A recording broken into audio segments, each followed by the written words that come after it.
here today visiting Palace House at Beaulieu. And Beaulieu is known for the National Motor Museum, but also Palace House was one of the first historic houses to open up to the public. I'll also be visiting Lord Montagu of Beaulieu because that's another branch of the Montagu family. And I want to learn a little bit more about the fabric of the building, the history of his side of Montagu's. I can't wait to get stuck in for a great day out.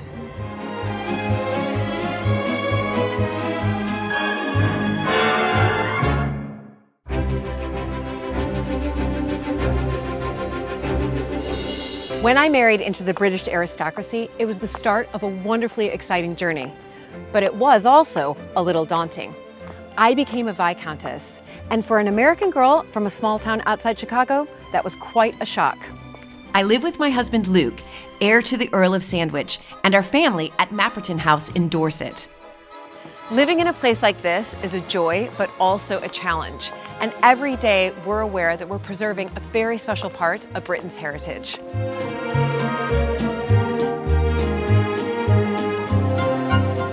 Mapperton has opened up an extraordinary new world for me, and I can't wait to share it with you all.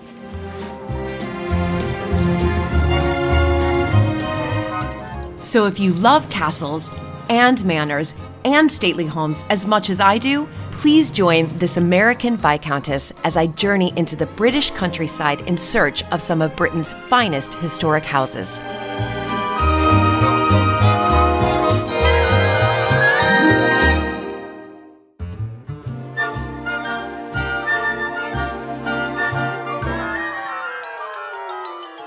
Well, what a splendid thing to arrive in. Hello. I had to arrive in style. I mean, I'm at Beaulieu. Anyway, hello. Lovely to see you again. So nice to see you. This is, of course, the home of the National Motor Museum. We don't actually have one of these in the museum, so if you'd like to leave it with me, I'm sure we could find a space. Well, I'd have to actually ask our co-production partner, Aonia.com, if I could, but he might say yes. But no, isn't this, I thought if I'm going to come to Beaulieu, home of the National Motor Museum, I must arrive in style. You certainly have done that. Well, look, let me just show you a little bit about the outside of the house before we go in. Beaulieu is here because Cistercian monks founded an abbey here in 1204, and this piece of the building on the right with the rougher stone was the gatehouse to the abbey where they would receive guests. And it was from that that much later, after the abbey was closed and much of it was demolished, that my ancestors built a house by extending this gatehouse, and most particularly my great-grandfather made it into the house you see today. It's lovely. It is really lovely. And but using the same type of stone that the monks would have used. Is that, am I correct? Are my eyes still good enough to see that that's some Montagu heraldry up there? So on the right are the Montagu lozenges that we know so well, with the Monthermer eagle. And then on the left is the Scot moon and stars, which is a reference to our Scottish ancestry. To the Buccleuch side. Yes, that's right. Yes. Anyway, come on in. Fantastic. So here we are in the front hall of Palace House. Now, although parts of this building date back to the 13th century, this hall and much of this wing are actually from the 19th century because my great-great-grandfather, Walter Francis, 5th Duke of Buccleuch, decided to give the Beaulieu estate, which he owned, it was one of many estates he owned, to this man, my great-grandfather, Henry, who was his second son. And it was only when that happened that Palace House had a resident owner who actually made it his family home, and he undertook lots of changes to make it into a nice place to live, which I'll show you as we go around. So the modern history of Beaulieu really starts with him and his marriage in 1865. Because he made it a home. Absolutely. Right, so he made it home. So now we're moving on to John, his son, my grandfather, and my grandmother, his wife. His first wife actually died from the Spanish influenza, which swept through Europe after the First World War. Yes. And so he remarried in 1920 a lady much younger than him, who was my grandmother. Okay. And I remember her well. She died aged 101 in 1996. Whereas he died in 1929, so it's a huge... So, yes, so he remarried younger, but then he didn't, so how long were they married before he passed away? Only 9 years. And in that time, they had 4 children. So it's pretty good. Right. Including my father. Including your father. Yeah. So when he died, how old was your father? Who was then? Only 2.5 years old, so my father never remembered him. But my grandmother kept the estate going through the years that followed until my father got to the age of 25. Oh my goodness. I love these female empowering women stories. Ralph's father, Edward, the 3rd Baron Montagu of Beaulieu, was to build on his mother's legacy and transform the fortunes of Beaulieu. And the key to this transformation was his passion for cars. His interest in cars, would you say, came because from his father? Very much so, and yes. who he didn't know, and so in a sense that made that connection that he never really had. And what I should explain is that John, my grandfather, was a great pioneer motorist in Britain, and as an MP, which he was before he inherited his barony from his father, he campaigned a lot in Parliament and in the House of Lords for motorists' rights. And Ralph's grandfather is credited for introducing the British royal family to motoring when he took the Prince of Wales, later King Edward VII, for a drive in his Daimler. In 1952, Beaulieu was one of the first historic homes to open their doors to the public. Ralph's father, Edward, paid tribute to his father by creating a display of veteran cars, the beginnings of the National Motor Museum. It all started in this room because when he first opened the house to visitors in 1952, and he was not the first, but one of the first to do this, to open his historic house to the public. Believe it or not, he got 5 old cars into this room, and he did it as a tribute to his father. Really actually quite genius. You know, when I look at that date, 1952, it reminds me of the story that my father-in-law told me that, you know, in 1953, they tried to open up Hinchingbrook to the public and sell tickets to the house, but that didn't work. Maybe had they put cars in, it might have still been in Well, it works for some stately homes and not others. But obviously that's just one generation back. Let me take you through to the portrait gallery and show you where it all began, because the family ownership of Beaulieu actually goes back to 1538. So come on. Okay, fantastic. Yeah. Beaulieu was a monastic estate until Henry VIII closed all the abbeys. Yes. And in 1538, this man, Thomas, 1st Earl of Southampton, negotiated to purchase Beaulieu and another estate called Titchfield from Henry VIII after the abbeys had been closed. And in fact, the stone from the abbey was then used for building castles along the coast here, because there is no stone in this area, so it was almost treated like a quarry. It was rather sad. This wonderful abbey building, partly for symbolic reasons it was demolished, but also because they actually wanted to reuse the stone elsewhere. So he then is responsible, though, for building what we see today? In part. In part. I mean, he adapted the Great Gatehouse into a hunting lodge. It was definitely not a main residence. The New Forest was a popular destination for hunting, and Beaulieu, you know, was almost like, I suppose, a sort of holiday home, we might regard. His grandson, Henry III Earl, and if there's one person in history that I would love to meet, it's this man, because he is the only person to whom Shakespeare dedicated any of his works. Shakespeare dedicated Venus and Adonis and the late Rape of Lucrece to him as his benefactor. But did he inherit then? He did. He did, yes. So he inherited Beaulieu. Yeah, it was not a main home. His main country residence was Titchfield, which is on the other side of the Southampton Water from here to the east. But it is possible that Shakespeare plays would have been performed either at Titchfield or maybe even here. Maybe even here. If only he kept a diary. Oh, right.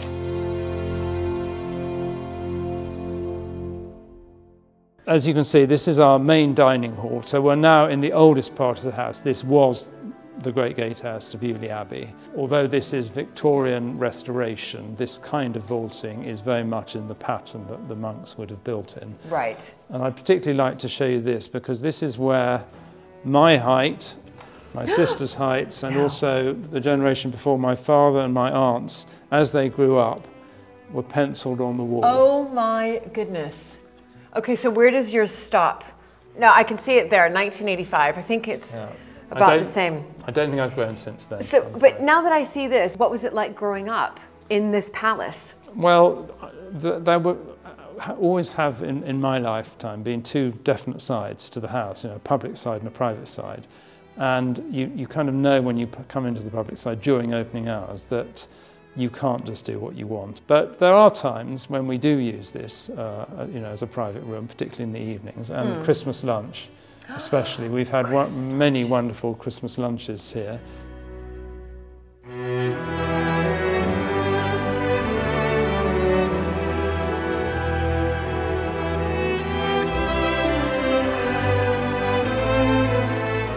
It's wonderful for me to see that you do still use these rooms. Absolutely. I think that that's really important. I know that there's obviously what you were saying, that there's the private side and then there's the public side, but when we can, we use these. Yeah. It's the same thing at Mapperton.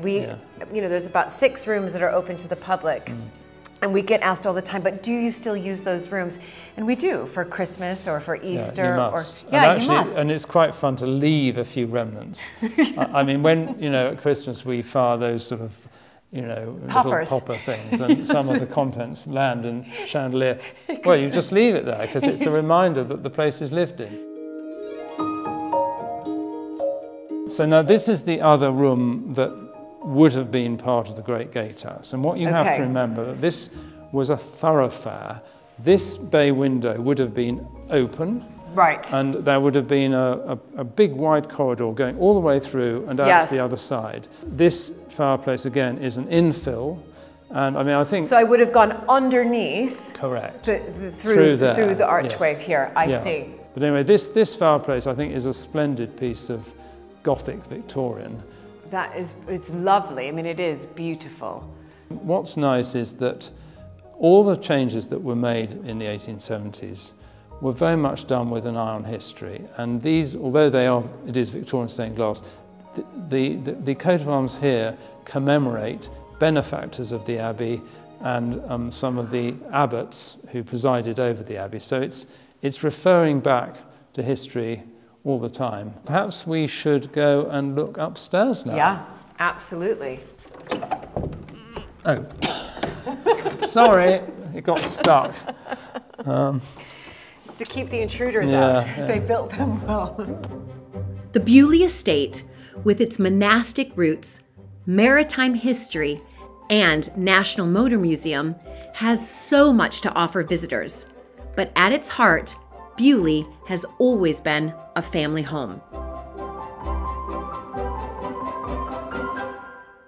Now, I really want to show you a very favourite room of mine, the library. Not so much because of the books, but because this was my father's cosy room. Many happy memories of just playing here throughout the year. There is my father, probably painted before he was married. He'd be in his early 20s there. Beautiful. And looking restless, which he always was.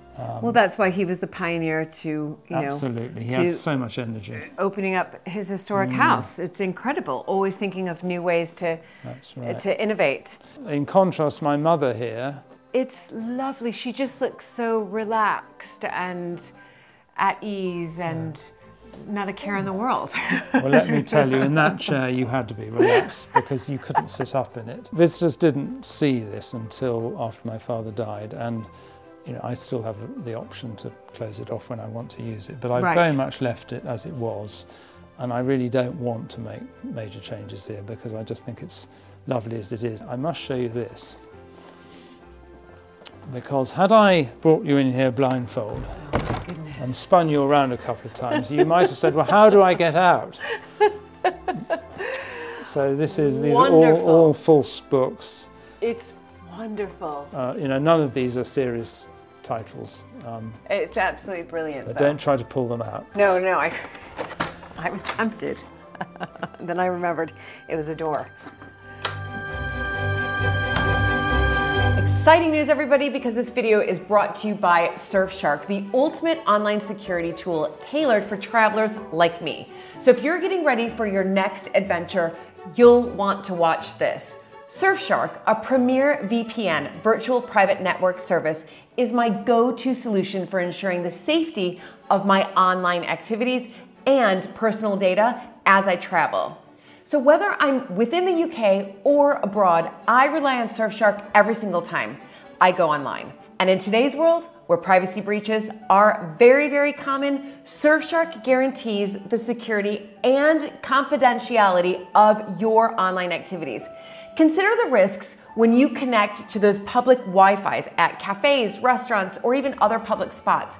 It's crucial to use a VPN like Surfshark, which encrypts your data, protecting it from those potential threats.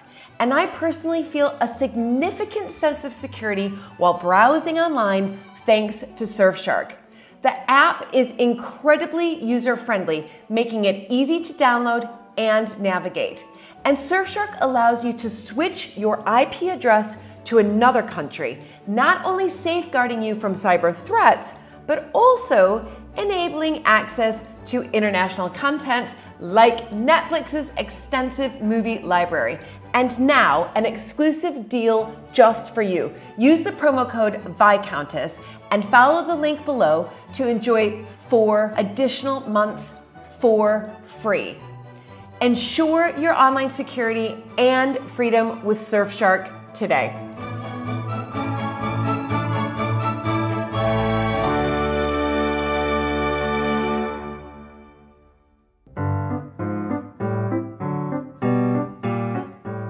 From its beginnings in 1952, the National Motor Museum quickly grew in size and interest. Within 4 years, it had become a separate museum and today houses 285 vehicles with more than 1.7 million items in the collection. Rafe has promised to show me one of his favorite cars from the museum. And my chief engineer here, Ian, is just getting the car ready. Hello there. Hello, I'm Julie. Ian, pleased to meet you. Nice to meet you, Ian. Oh my gosh, what a beauty. So this is very special to us because unlike any other car in the museum, this has been at Beaulieu for nearly all its life, since 1913. It's a 1903 car. This model of car was very popular in the 1900s. It's a French de Dion-Bouton, 6 horsepower, 1-cylinder car. And we acquired it from a tenant in 1913. Right. It then, in the 1920s and 30s, got used by the estate electrician because we had our own power station in those days, and he had to do the rounds of the estate. So he used this as his works vehicle. And then when my father inherited the estate, this was the only car that came with it. And so this was the first car to become what became the Montagu Motor Museum and later the National Motor Museum. That's right. That's right. But all the family have done the London to Brighton run in this and completed it, most of us, if not all of us. All of you have, yeah. Really? So it's a very special car to us. So can you explain to me and everybody else who's watching, what is the Brighton to London run? Basically, it was originally called the Emancipation Run. So in 1896, the first run was initiated, and it's basically tearing up of the red flag where prior to 1896 you had to have a man with a red flag walking in front of your vehicle. But in 1896 that was repealed, you tore up the red flag, and then you could drive at any speed you wanted down the road. Oh, I didn't know that. So the first one was 1896. It was the emancipation of drivers. Yeah. So then came the Brighton to London. London to Brighton. London to Brighton, yeah. To celebrate this? Or? Yeah, it's an annual thing that's happened ever since, basically, apart from the war years. So, Okay. And who can sign up for it? Do you have to have a historic car? You have to have a car built up in, 1904 and prior, basically. So this just gets in. No. Yeah. Yeah. No So older how- cars. Okay, so how No newer ma- cars. Yeah. Right, so 1904 or before, Yeah. you can do London to Brighton, You the can. run. And this has been happening every year apart from pandemic years Sure. of war. How fast does this car go? I think flat out we're looking about 30 to 35 mile an hour, but it's quite comfortable at 30. Okay. So 25 to 30. I have to say, that's faster than I thought you were going to say. Yeah, it's only a little engine. Come and have a look under the bonnet. Yes, I'd love to. Getting it ready. Oh, it's beautiful. That is the 1-cylinder block. Oh my goodness. So it's about as simple as you can get for an engine. It really is. Yeah. I didn't expect that. For some reason, I thought it was going to be a little bit more complicated. Yeah. All right, so what are you doing now? Well, I'm just about to make it run. So okay. To make it run, I have to turn a few things on, turn the fuel on, turn the battery on, set the ignition controls to, which is very important. Yes. You must set the ignition controls on a car like this because you're going to be starting it on the handle. No. And if you get it wrong, it's going to hurt, basically. And you quite frequently, these sort of cars would break people's arms if you didn't do it right. Okay. So, vital that we do it right. Yeah, okay. I will have you do that. So there's a little switch here that we just tighten up, and that connects the battery. So under here, there's a little fuel tap. And you've turned that on. That's on. So on the carburetor there's a little hole. And we just poke this little bit of wire down in there. Right, so you're just using this to test it. Just to make sure there's enough fuel in there to start the engine. Okay. Okay? Okay. So next thing we need to do is set the controls. I'll just put my little bit of wire away so I don't lose it. We have an array of controls here. Yes, Most important one is the one on the side there. That's the brake. Brake, yep. This top lever, you hear that clicking sound? Yep. Well, that's the advance and retard of the ignition. So it's the ignition timing, basically. Okay. So this lever is the gear lever. Ah. So you've got your low speed and your high speed. No clutch. No clutch at all. No clutch. And the final control is this little switch here, and that's the ignition switch. There's a lot of gadgets here. No, it's very What about simple this once one? you get used Does to it. that still work? You can Try it. try that, yeah. So brilliant. Oh my gosh. Oh my goodness. This is incredible. I'm nervous to drive this though.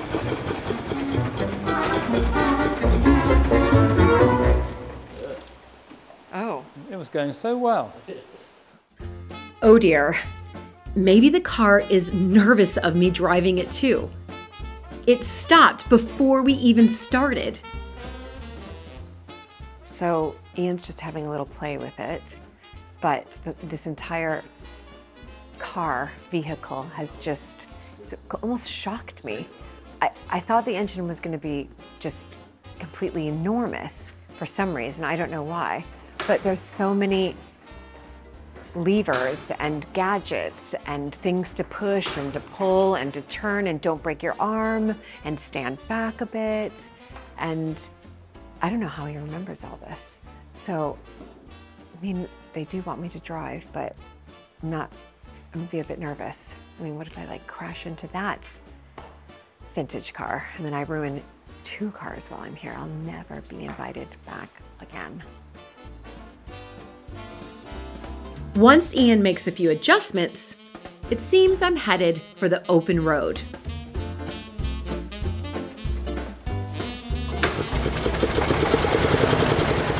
First though, a much needed lesson. See, you just gently push it.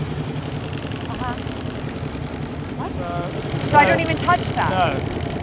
So I just keep it on the parking brake or not? Well, you can. No, you may need the throttle. There's There's no pedals.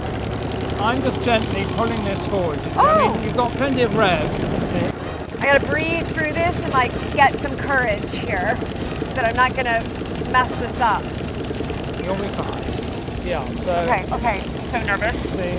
And also there's like people out there. People, cars. Oh my God. There's people Right. out there. Now the thing is, I can just about slip out this way, but Okay, do you want here? you can move over. Oh, now it's my turn. And I have to worry about make sure I don't like hit our cameraman. Well, preferably not. He says so.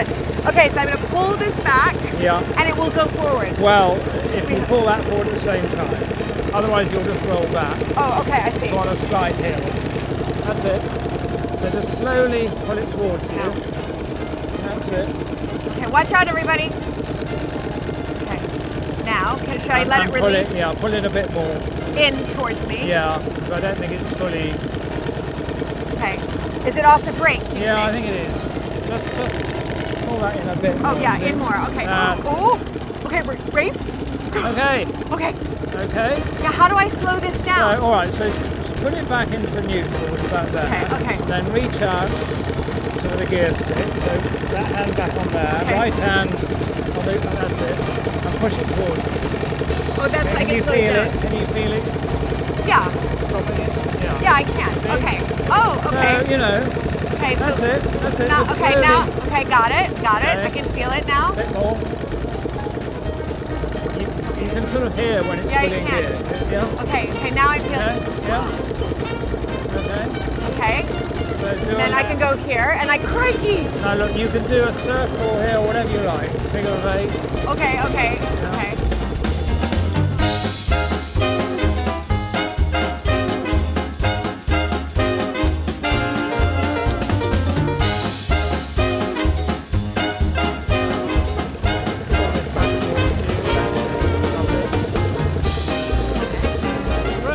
Oh my goodness. Put it right. Yeah. I think we really need a longer straight to get into high gear. Yeah. I don't want to go into high gear. I'll have you keep it in high gear. Now what do I do? Right? Well, you can carry on. We'll do it We'll go hit straight? Yeah, why not? Okay, she's telling me to stop. Ooh. No, you didn't do anything No, I wrong didn't do there. anything. Okay. I don't know what happened there. Luckily, Victoria wanted us to stop, so that's... That was not planned. That's called conking out. But you just keep it going on gravity and we'll get back to the workshop. So if necessary, I will get out and push. Oh, But we're still moving. I'm happy to push with you. No, it's all right. You won't need a lot of pushing. It's nice to feel the wind going through your hair. So, how was that for me? I mean, I was nervous. It's nervous because it's so different. It's like you have to work your left brain and your right brain, and your hand brake here, and then get it into neutral here, and then you've got to turn the wheel at the same time, and then you don't want to stall it, which I did. That's why. No, she didn't. I mean, well, it stalled itself. It stalled itself. It wasn't your fault. Oh my goodness. Lovely and quiet now, isn't it? Just like an electric car. It is. It's like an electric car. That's exactly right. That's what our roads are going to sound like soon. Quiet. Back to the safety of the workshop.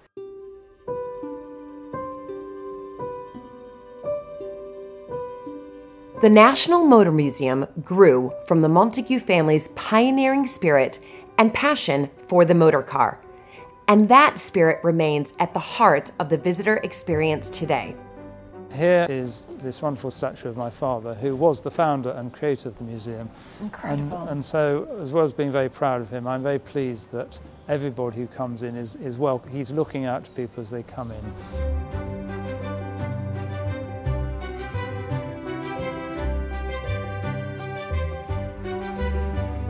So here we are at the National Motor Museum.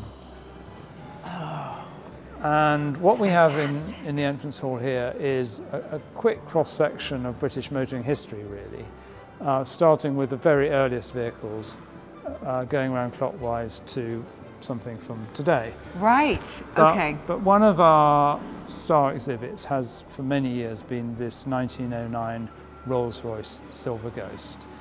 And I'd particularly like to tell you the story of the mascot. Yes. Now, you would have seen this mascot on other Rolls-Royces. Of course. Although on more modern Rolls-Royces, she's a lot smaller. Yes.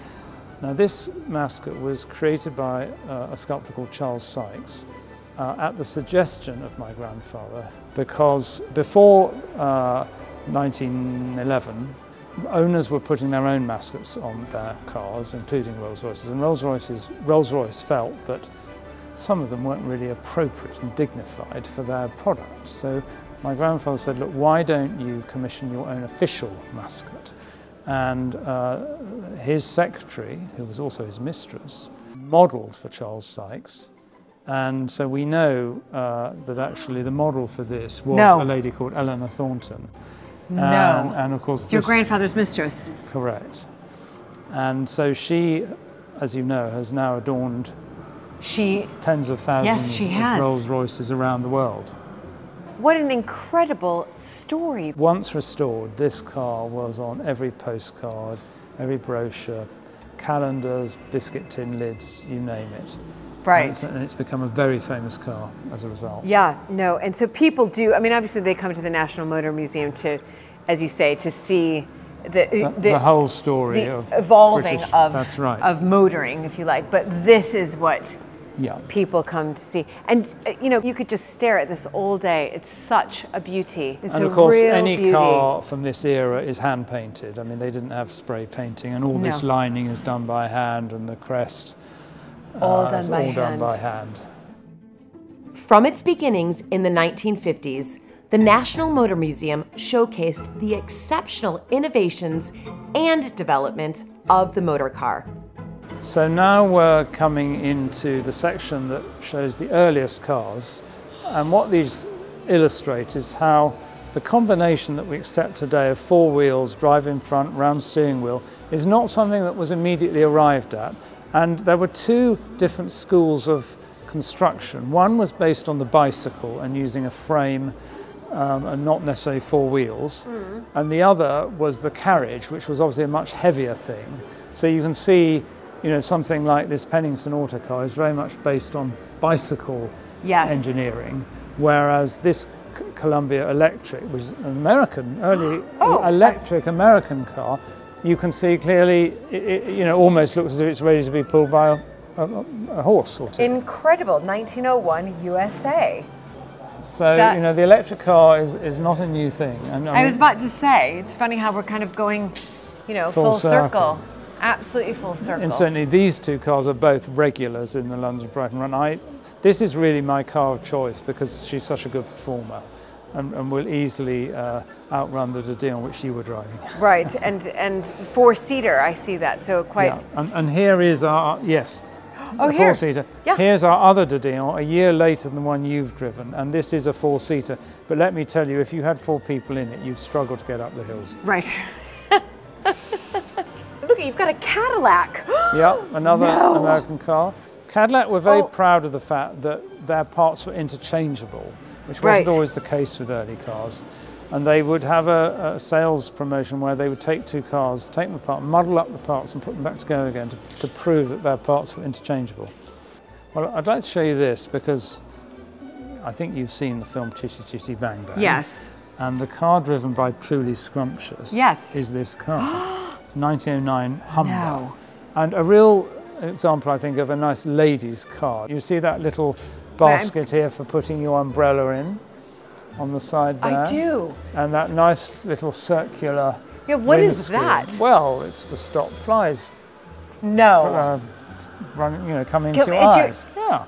No, it was a real it is a problem when you're driving old cars. If you either really have to wear goggles or screw your eyes up, or you have a windscreen, and that's just a lovely solution.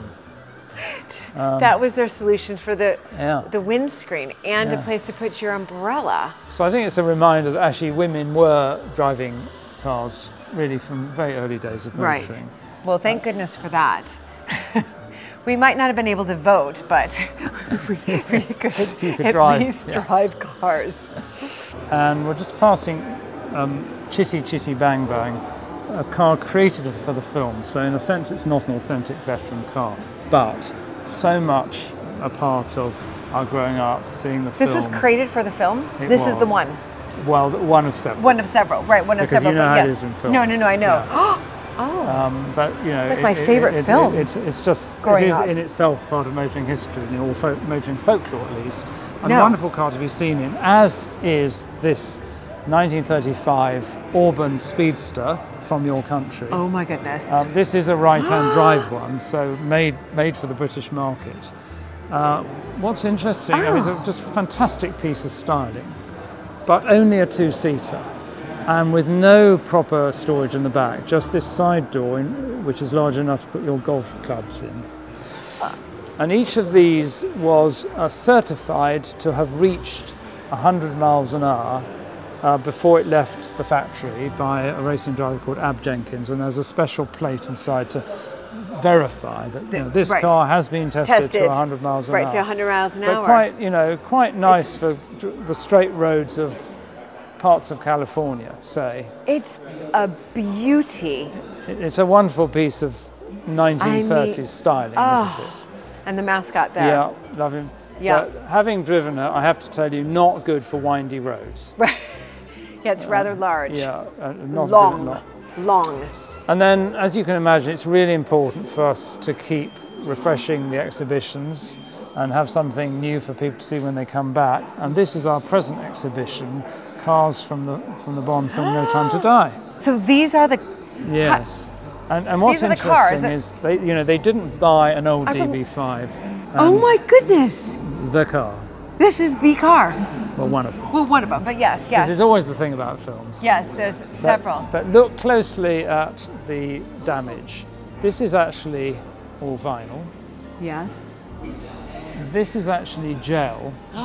It's gel. But this is real damage. This is right. When the baddies start shooting straight into the glass bomb, that really is crazed glass. Right, that is wonderful. Oh my goodness! I can't there he believe is doing it. that. There it is. So has this drawn in numbers, especially during children's holidays? Right. And it's a great way of combining our subject, which is obviously the history of motoring, with a popular theme. Yes, yes. Which we need to do. Yeah, no, absolutely. You've just got to keep creating.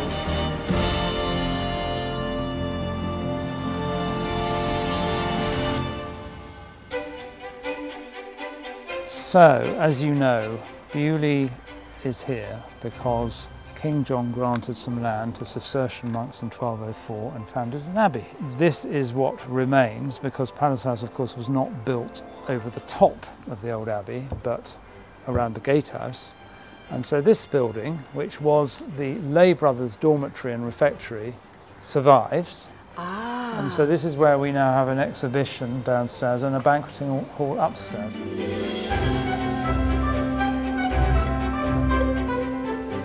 So this is another exhibition space for people to come through and see, is that right? That's right, and this is just worth looking at because this model shows just how extensive the buildings of this abbey complex were in this building.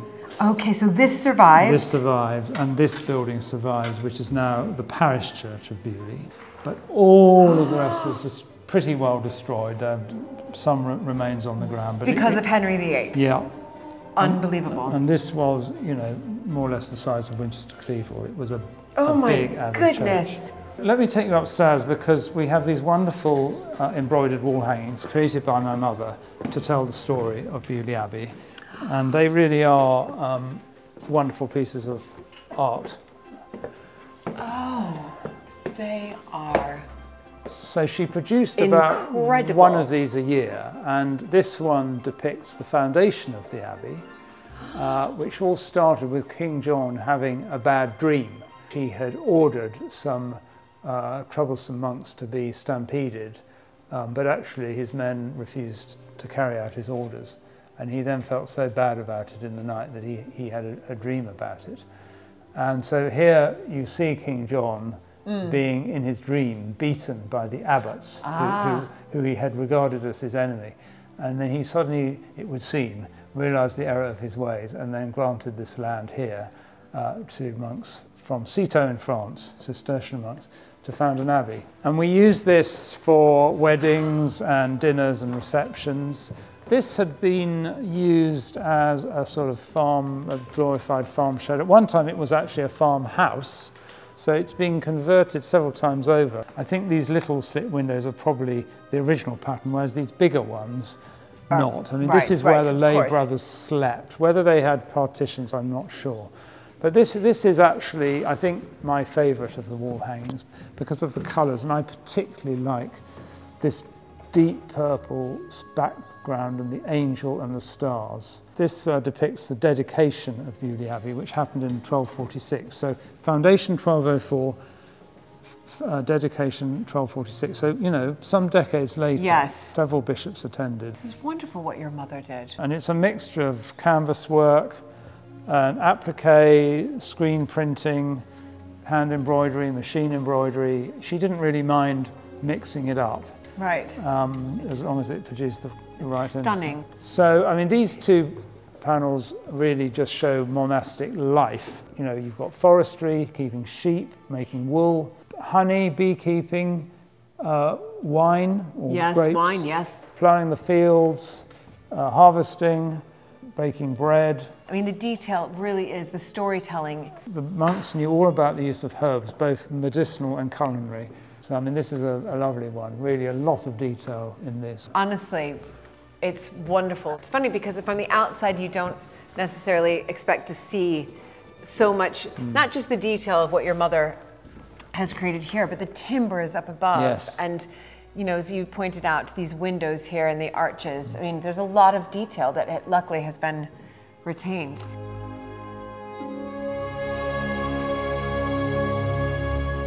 This recalls the closure of the abbey and the dissolution. Oh. And here is Henry VIII granting the ownership, or selling the ownership, to Thomas Risley, my ancestor, the first Earl of Southampton.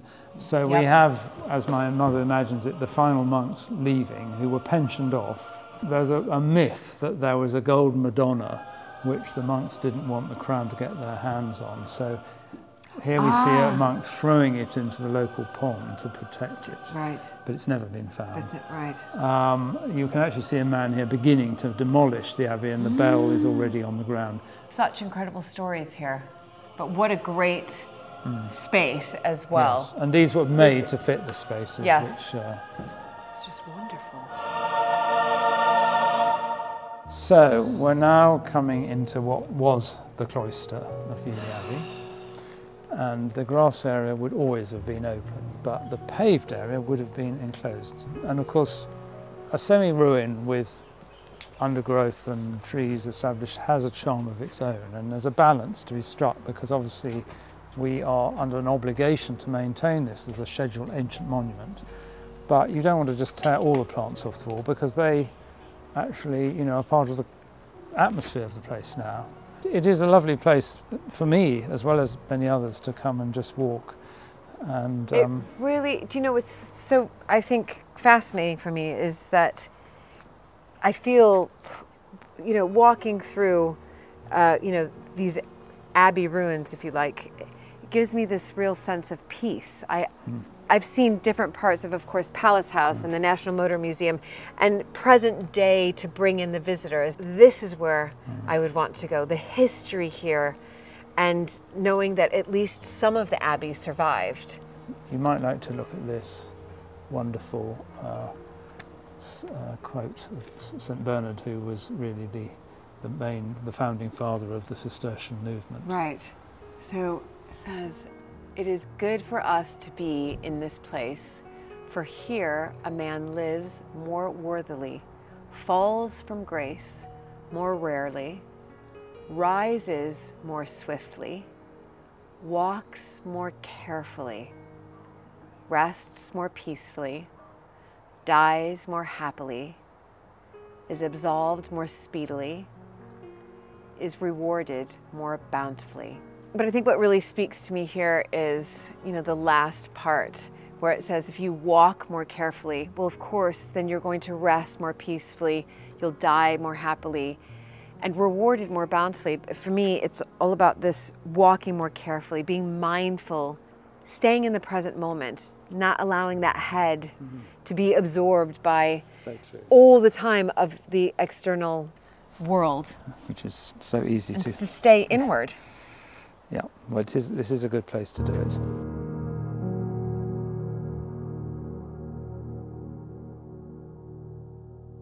Okay, so we're now coming into what would have been the Abbey Church, which was the size of a cathedral.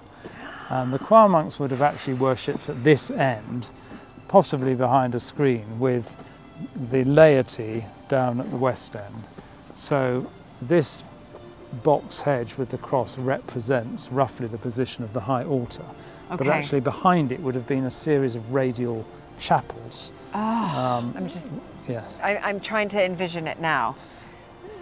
It's the vertical dimension where you really have to use your imagination, Yes. but it was a big building, and these piles of rubble here indicate where the columns were all the way down that would have held the roof up. Fantastic. So, right. Oh my goodness. big. It is vast. You can see over to what All would have the been the west columns. door. Yeah, and this wall is all now that survives. Apart from these steps, so Right. these are called the night steps because the choir monks who slept up here had to sing offices in the middle of the night. So they had the night stairs, so they had direct access into the Abbey Church from their sleeping quarters. And then here's the high altar. Yes, and we do occasionally have outdoor worship here. For the 800th anniversary of the founding of the Abbey in 2004, some of the monks from Mount St Bernard, which is the remaining Cistercian abbey in England that's active, some of them came here and participated in a special service. Wonderful. You know, it's a real sadness that... It is.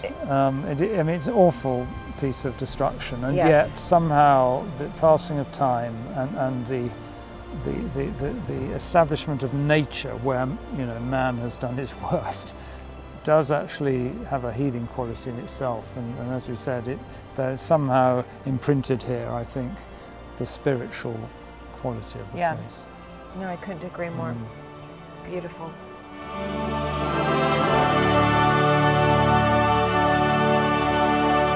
What a lasting memory to see these beautiful ruins, giving a glimpse into what it was like here in the medieval era. And out on the estate, I'm meeting up with Rachel, resident agent here, to find further evidence of monastic life at Beaulieu. So where are you taking me, Rachel? Well, we're heading now for the Monk's Well. We're crossing the reservoir part at the moment. Okay. But we're heading to the source, which is the spring. I hear water. Yes, it runs from the well into the reservoir on our left and then disappears from the reservoir down this drain here and through. Can you see that brick arch, Julie, in amongst the ferns? Yes, I can. It disappears down through that brick arch. Oh my gosh. And all the way to the gardens. Oh, and this there it is. Magical. This is absolutely magical. It's like finding some sort of mystic grove, isn't it? It really is. Oh my goodness. This is the source of the spring. This is So the spring comes up within here. Okay. And tell me a little bit about this structure here. I believe it was built by the monks in the 13th century. I think it then got overgrown and it was rediscovered in the 18th century by Lord Montagu's ancestors. Right. All right, so can I go down and have a little peek? Absolutely, absolutely. 13th century. Incredible. So inside here is where the spring would have come up. This was built by the monks, Yep. rediscovered in the 18th century. Do I have that right? Oh my goodness, it's fantastic. I want to swim in here. Rachel, it's lovely. It's so lovely. Can you drink this? I think they used to. Mary and Lord Montagu tell me that they drank it as children. But it's literally crystal clear. I mean, this water is crystal clear. It is. So this was built 13th century, as you Yes. said, and then it was the source of water for the abbey, the monks at the Yes. abbey. This was a real find. And massively important. And I think it came down in sort of troughs from here down into the abbey. Right. I believe. Obviously now it runs in pipes, but I think originally it ran in troughs. How wonderful. And is this used at all, this water used at all anymore for Yes, any part of the absolutely. estate? We use it for watering all the gardens, and in fact it supplies the fountains in the ornamental gardens, the Victorian vegetable garden and the Victorian flower garden. Fantastic. What a wonderful treasure, really, for It's me to super, come isn't and it? see. And just the way that Just they the dome and everything, Yeah. it's just lovely. built it perfectly. Yeah. How brilliant. Oh my goodness. What a sight. I mean, this is pure magic. I think you could set up like an entire glamping.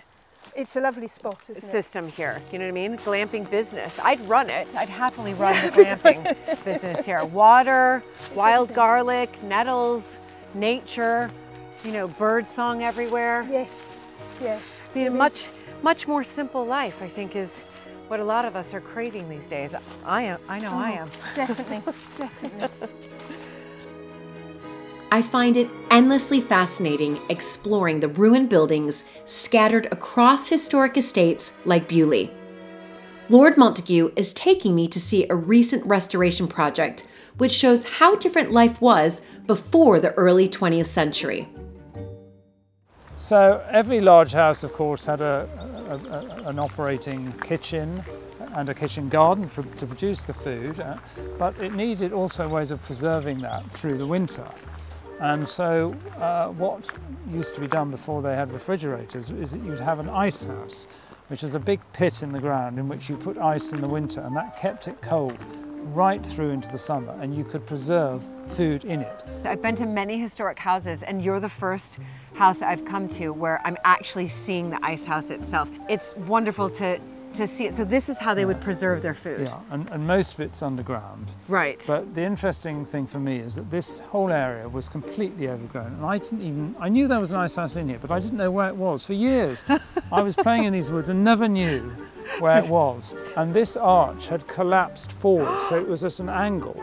And our local contractor managed to get his digger grab underneath it and dig it out. No. And push it back up. Oh my goodness! So if you look inside, you can see it goes This down is quite incredible! In there, in the winter, yes, ice would be brought in from the local pond. So ice made from fresh water. And this would be filled up, and then there would be, I think, straw put on top, and then the food would be added for preservation, and then they would gradually take ice out to bring to the kitchen when it was required, if the cook was making ice cream or something that needed cooling. Oh my goodness, this is incredible. So you didn't know that this was here as a boy? Well, I never discovered it. I kind of heard that there used to be an ice house somewhere in this area. So when we think about ice houses, when do we think that they actually just stopped functioning? I mean, obviously, I would guess probably at the start of the First World War, because there wasn't the labour to carry the ice. It would have been a big operation to bring the ice in, and probably after the First World War there were probably early refrigerators. Yeah, there were early refrigerators. How fascinating. There's quite a useful picture here to sort of illustrate how the ice was put in. Wonderful. I mean, what a treat. But imagine if you were the cook and you wanted something out of the freezer, you'd have to send a boy up here to go and get it. I mean, it would be a half an hour's operation. It certainly would. Or a maid. Well, that is one invention I think we both can be very grateful for, is the refrigerator. Indeed. And the freezer.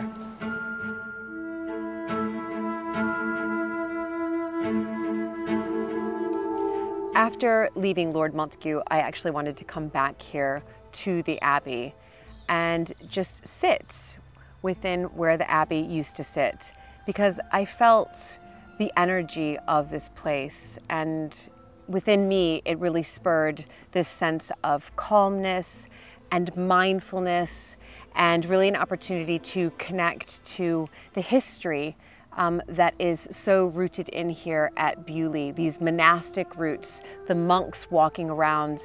And I really felt that. And so for me to be able to just come back here and sit here where this wonderful energy is all around me, kind of just sums up my day here at Beaulieu.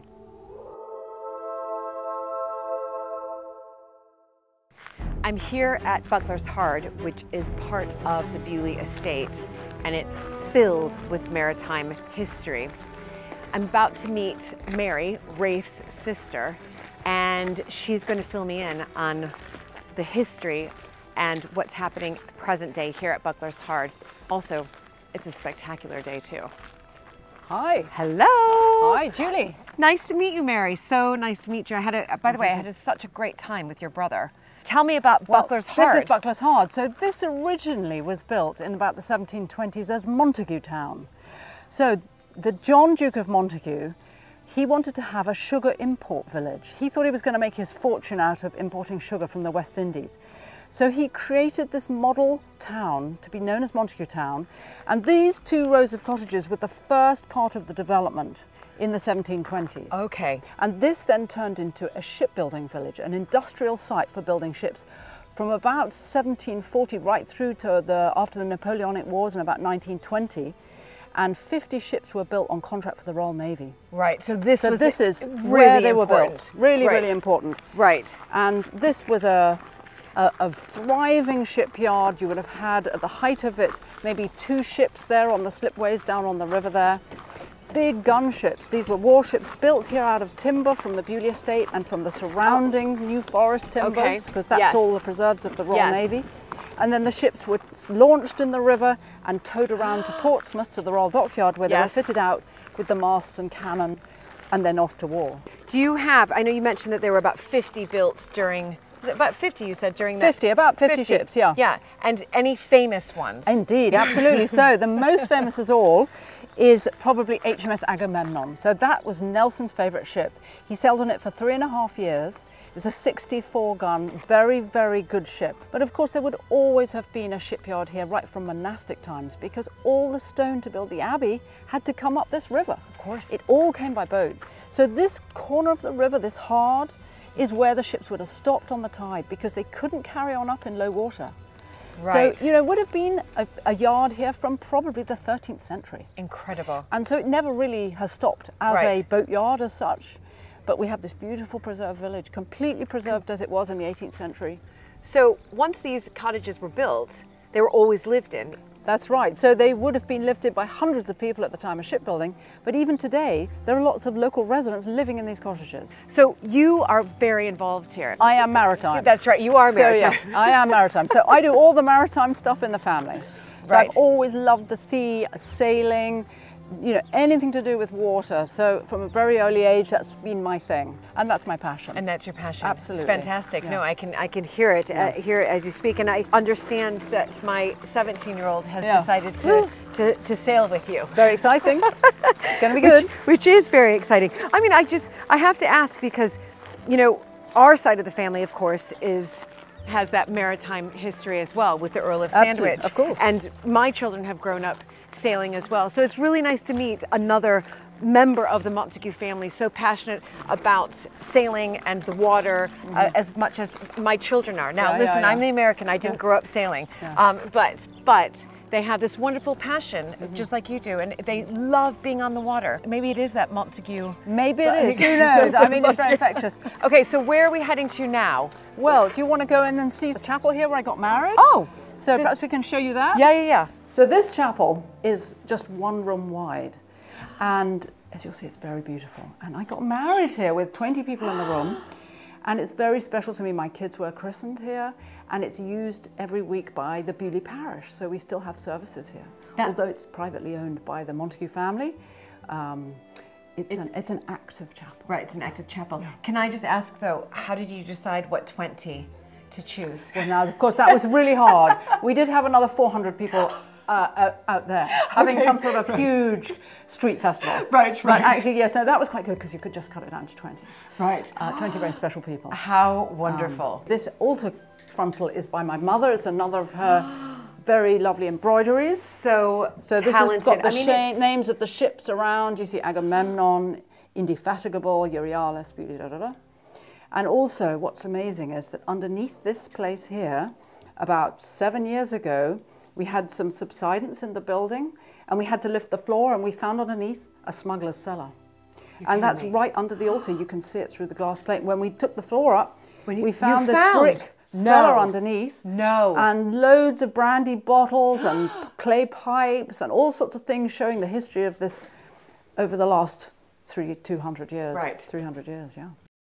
The long tradition of shipbuilding here at Buckler's Hard has been recognized in a recently completed project which Mary masterminded.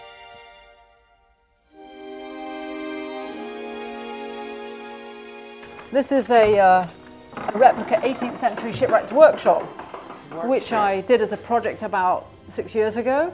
So we got timber from the estate in the log and whole trees, cut them, brought them down here and put a team together to build this by hand.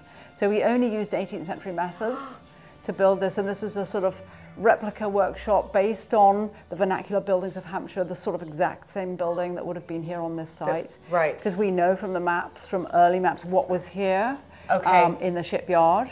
And you can see it in the model up in the museum, all the different buildings that were in the shipyard. Right. So there were many more buildings. Many more buildings. So does that mean many more projects for you to come? Indeed, you're absolutely right. So I'd really like to build a forge next. All right. Because of course ships need a lot of iron. They have lots of rivets. Yes. And so there was a forge just on the bank up there, and that's the next thing I'd really like to do, is to build another building. When I look around, I mean, this is meticulously done. I mean, it's so spectacular and beautiful. Yeah, it's beautiful because it's handmade, you know, it's made by people's hands. We didn't use any machine tools, so it just looks lovely. It's the craftsman. It's craft, yeah. That's what it is. It's the craft that we take for granted now and have forgotten about. It's this lost craft, and you've obviously brought it back to life. I have the dream. The dream is that I can recreate what the shipbuilding would have looked like by actually taking back one of the slipways and maybe laying a keel of a ship, maybe the Agamemnon. Not building a ship, but we just want to put it so it looks like a ship is being built. But it would bring the thing alive, and that's my dream. Yeah. But come and have a look, and you can see right across the river, see down to the marina and the boatyard. Wonderful. And it's just so beautiful. It's just, I mean, who wouldn't want to be out at sea every single day? Because it has that, obviously, that calming effect. Very. It is wonderful to see how Mary is creating a living maritime history at Buckler's Hard. What an inspiring end to my extraordinary visit to Beaulieu.